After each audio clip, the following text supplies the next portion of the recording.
توبہ کرو تو یہ اللہ کہتا تم میرے محبوب ہو، مسلمان کلمہ گو، ہم مسلمان، ہم امت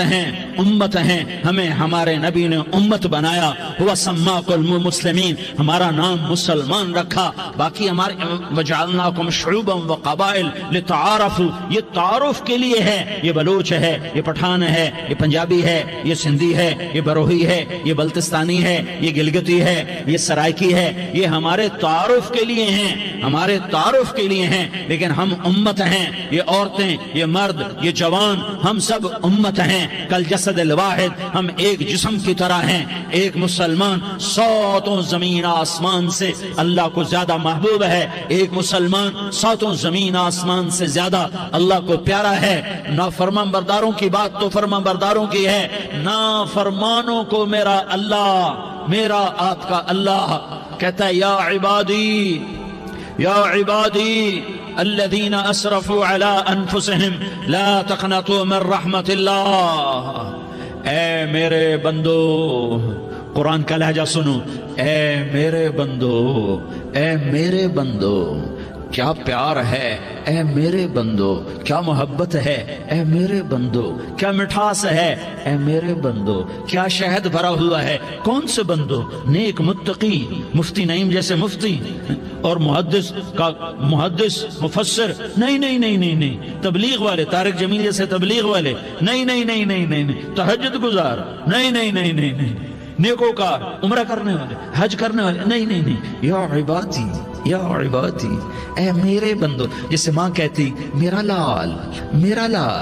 میرا بچہ، تو اس ماں کے لہجے میں جو ممتا ہے اس کا کوئی ترجمہ کوئی نہیں، یا عبادی، اس میں جو محبت اور پیار ہے اس کا کوئی ترجمہ کوئی نہیں، اے میرے بندو، اس لہجے میں نہیں، اے میرے بندو، اے میرے بندو، اے میرے، جیسے ماں کہتی میرا لال، میرا بچہ، میرا بیٹا، میرا چاند، تو اس میں کیا محبت ٹپک رہی ہوتی ہے، کیا شہد کھلا ہوتا ہے، اس کا کون ترجمہ کرے؟ تو میرا اللہ کیا کہہ رہا ہے، اے میرے بندو، کون سے بندے؟ لیاری کے متقی، تہجد گزار، مرد عورت، نہیں، الذین اسرفوا علی انفسہم، اللہ یوں کہہ رہا ہے، اے میرے نافرمان بندو، اے میرے نافرمان بندو، اے میرے، اپنا بیٹا نافرمان ہو تو ماں کہتی تو میرا بیٹا نہیں ہے، دور ہو جا میری نظروں سے، باپ کہتا ہے تو میرا نطفہ ہی نہیں ہے، میں تجھے عاق کرتا ہوں جائیداد سے، اور اللہ کہتا ہے اے میرے بندے، اے میرے بندے، اے میرے بندے، میرے بندے، تم میرے ہو، تم کیوں ڈر گئے ہو؟ کتنوں کو تمہارے گناہ ہیں؟ زمین بھر دی ہے، آسمان بھر دیا ہے، آسمان تک تیرے گناہ چلے گئے، اور نہیں، تھوڑے سے تو تیرے گناہ ہیں، لا تقنطوا من رحمت اللہ ان اللہ یغفر الذنوب جميعا، میری رحمت سے مایوس نہ ہو، تم توبہ کرو، میں تمہارے سارے گناہ معاف کروں گا، تم توبہ کرنے والے بنو، میں تمہارے سارے معاف کروں گا، یا عبادی الذین اسرفوا علی انفسہم، اے میرے نافرمان بندو، آ جاؤ، مجھے منا لو، مجھے راضی کر لو، من تقرب الی تلقیتہ من بعید، تم مجھے راضی کرنے آؤ، میں آگے بڑھ کے تمہارا استقبال کروں گا، کوئی ناراض، میں کسی سے ناراض ہو جاؤں، وہ مجھے منانے آئے تو میں اس کا استقبال کروں گا یا منہ موڑ کے بیٹھوں گا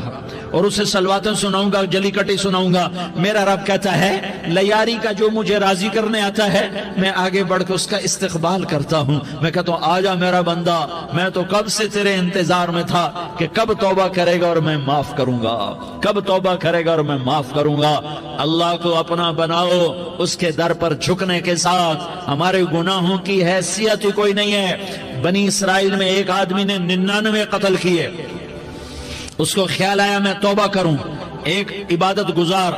کے پاس گیا اور اس سے پوچھنے لگا میں نے 99 قتل کیے ہیں، میری توبہ ہو سکتی ہے؟ اس نے کہا ہرگز نہیں، تو بڑا ظالم ہے، تیری کوئی توبہ نہیں۔ اس کو غصہ چڑھا، اس نے اسے بھی قتل کر دیا، 100 کر دیے۔ پھر اس کو خیال آیا میں توبہ کروں، تو وہ ایک عالم کے پاس گیا اور اس سے پوچھنے لگا میں نے 100 قتل کیے ہیں، کیا میری توبہ ہو سکتی ہے؟ کہ بیٹا کیوں نہیں ہو سکتی توبہ؟ ہائے ہائے ہائے ہائے ہائے، میرا رب ایک مثال دیتا ہے، کہتا میرا بندہ تو اتنے گناہ کر کہ زمین کو بھر دے، اس خلا کو بھر دے، چاند تاروں ستاروں کو بھر دے، اتنے گناہ کر کہ آسمان کی چھت کو لگا دے، زمین سے اٹھا اور آسمان کی چھت کو لگا دے، اتنے گناہ کرنے کے بعد صرف ایک دفعہ کہہ دے یا اللہ معافی دے دے تو میں سارے ہی معاف کروں گا، سارے معاف کروں گا، ولا ابالی، اور مجھے کوئی پرواہ نہیں ہوگی۔ انہوں نے کہا بیٹا گناہوں کی معافی تو یقیناً ہے، لیکن توبہ کا ہونا ضروری ہے، تیری توبہ پکی ہونے کے لیے یہ ماحول چھوڑنا ضروری ہے، تو یہ بستی چھوڑ کے اس بستی میں چلا جا، وہاں نیک لوگ رہتے ہیں، ان کی صحبت میں تو رہے گا تو تیری توبہ پکی ہو جائے گی۔ اس نے کہا میری معافی ہو جائے، میری معافی ہو جائے، میں ہر کام کرنے کو تیار ہوں۔ بوریا بستر اٹھایا، جو تبلیغ والے کہتے ہیں گھر چھوڑو، لیاری چھوڑو، بستر اٹھاؤ اور چلے کے لیے نکلو، 4 مہینے کے لیے نکلو کہ اپنی توبہ کو پکا کرو، ورنہ ماحول کی گندگی پھر آدمی کو گرا دیتی ہے، پھر گرا دیتی ہے، پھر گرا دیتی ہے۔ وہ نکلا، راستے میں موت آئی، جب موت نے جھٹکا دیا تو اس نے چھلانگ لگائی اس نیک لوگوں کی بس کی طرف، وہ ایسے اس کے ہاتھ اس کے آگے اور پورا جسم ایسے آگے پھیلا ہوا۔ اللہ تعالیٰ نے لیاری والوں کو قصہ سنانا تھا تو دونوں فرشتے بھیج دیے، جنت کا بھی آ گیا، جہنم کا بھی آ گیا۔ جہنم والے کہنے لگے مجرم ہے ہتھ کڑی لگاؤ، جنت والے کہنے لگے مہمان ہے سہرے پہناؤ، جہنم والے کہنے لگے توبہ ادھوری ہے، ابھی توبہ پکی نہیں ہے، ابھی نیک لوگوں کے شہر کو پہنچا ہی نہیں ہے کہ موت آ گئی۔ اور جنت کے میں کہنے لگے نہیں نہیں نہیں، توبہ ارادے سے ہو جاتی ہے، ارادہ کر لیا توبہ ہو گئی، ہمارا مہمان ہے۔ اللہ نے تیسرا فرشتہ بھیجا، جاؤ فیصلہ کرو۔ کیا فیصلہ کرو؟ وہ یہاں مرا پڑا ہے، یہ اس کی بستی ہے، یہ نیک لوگوں کی بستی ہے، وہ یہاں مرا پڑا تھا۔ اللہ تعالیٰ نے